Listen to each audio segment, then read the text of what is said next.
Hello guys, welcome to Linux RTB. R stands for Reaction TV, no?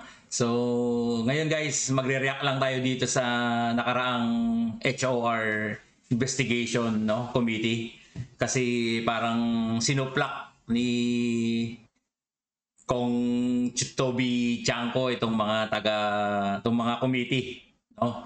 Kasi hinahanap niya or tinatanong niya kung bakit hindi inimbitahan si Mayor Magalong, and then si Saldico din wala din sa invitation. Panoorin muna natin guys, tapos mag-react tayo. Usapan yung insertion, tinanong po kung ano yung mga natanggal sa 2025 budget at kung ano yung mga naipasok. No? Kaya po, pabor sana ako dun sa motion ni Congressman Erice na imbitahan talaga ang dating former chairman ng Committee on Appropriations, si Congressman Saldico, dahil kahit dun sa small committee, wala pong naibigay na report. No? And for the record, under Congressman Saldico as proponent, ang insertion sa BICAM is 13,803,693,000. No? Under Ako Bicol, it's 2,295,000,000. And under BHW party list, it's 2,064,000,000 pesos. So ang point ko lang po dito, Mr. Chairman, is mas malaki pa po ito sa mga, even yung 2 billion, mas malaki po ito sa NEP ng ibang mga lugar. So bakit kailangan dumaan sa party list ang mga proyekto para sa distrito? Bakit hindi po binababa sa distrito directly? At ang makakasagot lang po niyan is si Congressman Saldico. Okay, next. Anyway, pangalawa po, nakita ko po yung listahan ng invited resource persons. Hindi po ba man natin inimbitahan si Mayor Benji Magalong?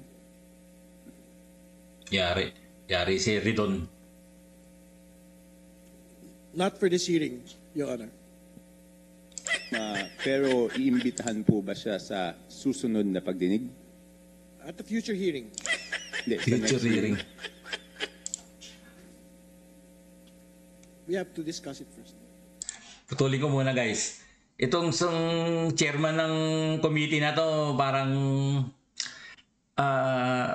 may tinatago, no? Parang may pinagtatakpan, ano? Kasi madali lang naman imbitahan si si Mayor Magalong, and nagbigay na siya ng statement na willing siyang umattend diyan sa congressional hearing, no? Pero ito sinasabi niya na hindi raw muna ngayon, no? In the near future or in the future.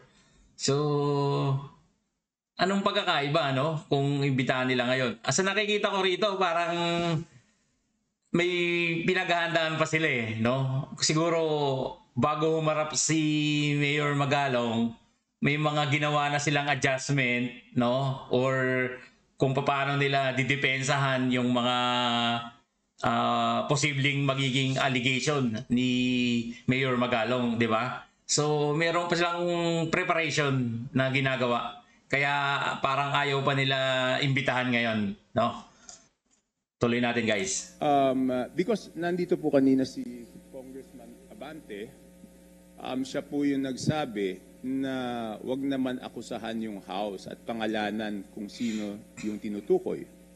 At pumayag naman po si Mayor Magalong na tukuyin pag siya ay inimbitahan ng House kung sino yung tinutukoy niya na pinakamalaki ang nakukuha na 20%. So ang tanong ko po, bakit pa po hindi imbitahan kaagad ng committee para malaman na po natin kung sino yung tinutukoy niya, Mr. Chair? I think we have a commitment that we will invite him.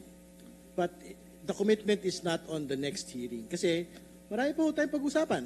In fact, gusto natin isa-isahin yung mga Sims construction, hindi yung nagpakita.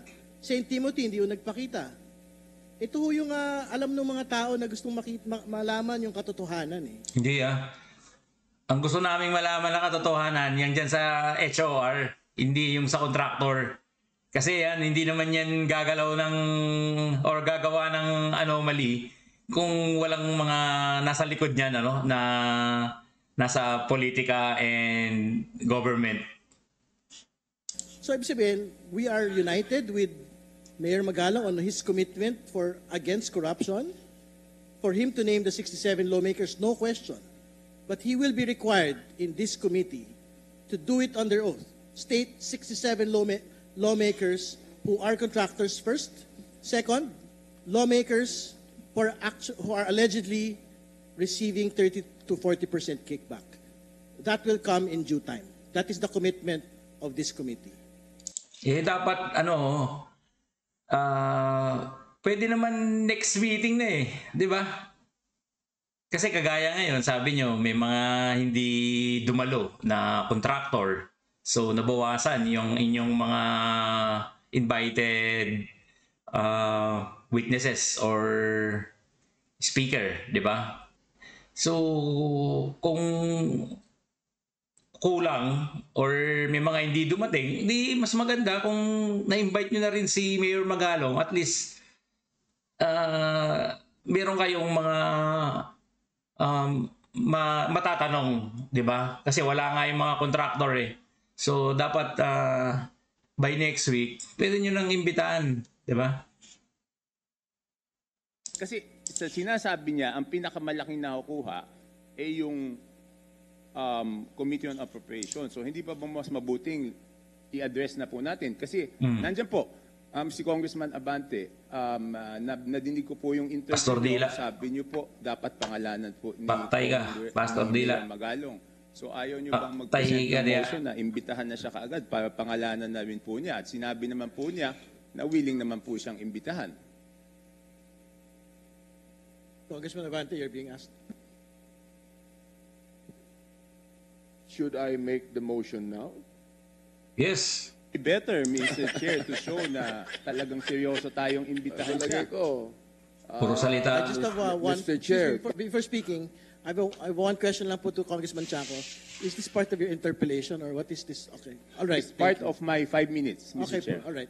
And after this, I will have no further questions because this will be my basis of seeing if talagang may pupuntahan tong committee na to o wala. Kung ayaw nating imbitahan si Mayor Magalong sa agarang panahon, medyo magkakaproblema tayo sa credibility niyan. But I think we have to state for the record as well that in many public forums, Mayor Magalong has labeled the committee as merely a Moro-Moro committee. So I think the public should look at that as well. Yes, Mr. Pause ko muna guys. Kaya nga dapat imbitahan nyo siya para makita ng public na hindi moro-moro yung inyong investigasyon, di ba? Kasi magkakaroon talaga ng impression na yan ay drama-drama lang. Kasi nga, may involvement, may allegations na involve yung mga lawmakers, no? So, once and for all, dapat invite nyo si Mayor Magalong, no? Para mawala yung impression ng public na moro-moro, no? Wala namang kinalaman yun eh. Kahit ba sinabi ni Mayor Magalong na moro-moro yan. Ano naman ang kinalaman nun kung i-invite nyo siya? Di ba? Eh kayo naman ang magpipreside ng investigation eh. Sasagot lang si Mayor Magalong sa mga tanong nyo. Pero sinabi niya, kahit tinawag niyang moro-moro, sinabi naman niya na willing siya magpumarap, di ba? Oo. Eh di tingnan natin kung haharap siya pag inimbitahan natin. I think Mr. Chair, point of order. Yes, please. I think we should be sensitive regarding the word moro-moro. May we delete the words because Ano ba naman tong point of order nito? Kong Zia, who is a Muslim, Ano naman? I think an affront to the Muslim community. Yes, I understand it, but that was the exact statement of Mayor Magalong, labeling the committee as Moro-Moro. We will not remove it from the record, but because that is what he had labeled the committee. Mr. Chair, just coming it from the members of the committee and saying that it is moro-moro, I think it's quite personal on the part of the members of the committee. But anyway, I will abide by the decision of this committee. Thank Okay you, lang Mr. Chair. yun. Kahit ilagay nyo sa transcript, yung Congressman moro-moro. Santos. Again, would you want to respond to Mr. Chair, moro-moro naman talaga eh. Congressman Chanco, please? there's no problem in making a motion, but as Yan si you Pastor Dila, oh. made a promise to me, Mr. Chair, that one day Mayor Magalong will be invited, why don't we just finish the hearing right now? We still have a lot of contractors that are waiting to be investigated, to be interpolated. So why don't we wait? Why don't we finish this first before anything else?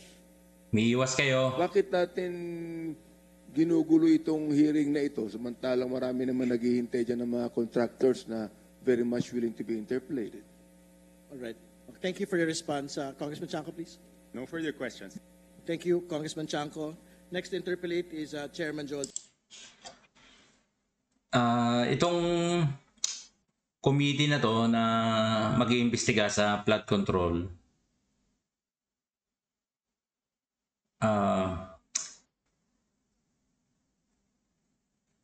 kasi yung ang tawag doon, kalimutan ko yung sasabihin ko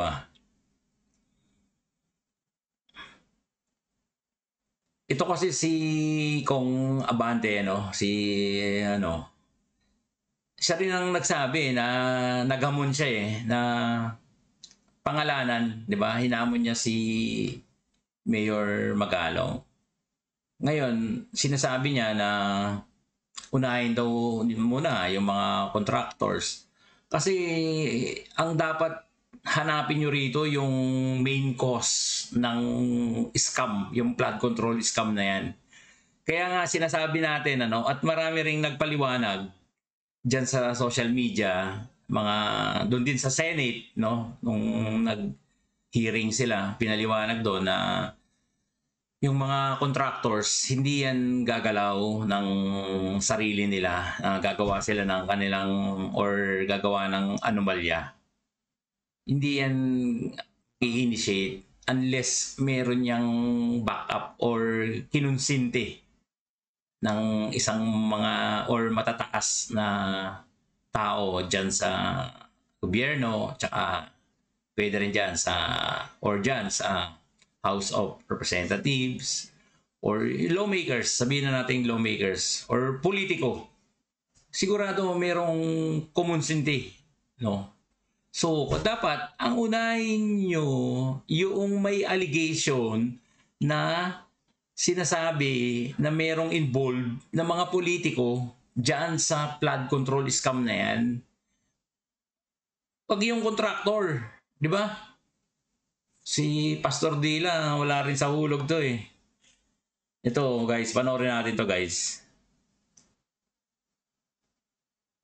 Ito ni Abante, ni Pastor Abante. Antindi talaga na ito. Hindi talaga magets eh. Antindi talaga ni Abante. Ang hinihiling namin, imbestigahan yung mga flood control project na sobra-sobra sa presyo, pero substandard. Yan ang imbestigahan ninyo. At saka yung mga contractor na yon. Pero bakit lagi nyong ikinokonek pa rin sa mga Duterte? Isipin nyo wala talaga yung sa flood hulog control project ng Davao City noong 2020 hanggang 2022 kasi itong sumunod na taon hindi na binigyan ng pondo. So 2020 to 2022. Tingnan nyo yung flood mitigation structure along Matina River, construction of revetment along Matalumo, construction of seawall of NHA Bangkal, construction of revetment along Matina Pangi, construction of esplanade at Davao River. Chinek yan, hindi naman nasira. So bakit iimbestigahan ninyo ang Davao City? Oo, bumabaha doon sa pinakamababa. Pero pagkatapos ng ulan, nawawala. Hindi tulad... Boss ko muna guys. Yung hindi nasira, doon nila gustong mag-imbestiga, Saka yung hindi naman masyadong binabaha. Itong lugar na binabaha, ayaw nilang imbestigahan. Ang tinuturo, yung doon sa Davao. Wala talaga sa hulog itong mga... Diyan sa lugar ninyo, sa Manila, tapos na yung ulan, andyan pa rin yung baha. Tsaka, nagtataka lang ako, sa ibang lugar, ang daming sira. Bakit hindi nyo imbestigahan yung mga kasabot ninyo, mga kasama ninyo dyan sa House of Representatives, dyan sa house ninyo? Bakit nyo pinipilit na naman yung Davao? Wala ka na ba iba nakita, Pastor? Pastor itawag nila, hindi congressman kasi hindi naman yan nanalo eh. Ay. Diba? Hindi naman nanalo yan. So Pastor Abante lang. Dapat nga Abante lang yan. Sir Ang Abante hinimin para nyo. medyo professional. Huwag Milo. Pero hindi ko talaga mag-get, sir. Damuho talagang nangyayari. Ang tindi. Ang Sa iba tindi yung sira, talaga nito, substandard yung mga ibang props na to, ginawa. ano. Pero gustong imbestigahan yung Davao. Tindi nyo talaga? Ang tindi nyo. Ito ni Abante na, ni Pastor Abante. Ayun guys, ano? So, yun lang yung content natin ngayon. Tungkol dyan sa statement ni Kong Toby Chanco, no? Kasi, yun nga, sa nakikita ko dito, parang umiiwas itong HOR na imbitahan si Mayor Magalong, no? Tsaka si Saldico, ang dami ng ebidensya, no? Na masasabi nating verified, no? Na naglilink sa kanya dyan sa flood control scam na yan. Unang-una, meron silang construction company, no? Na pag-aari niya or hindi man kamag-anak niya, di ba? Si conflict of interest yun eh. Doon pa lang makikita mo na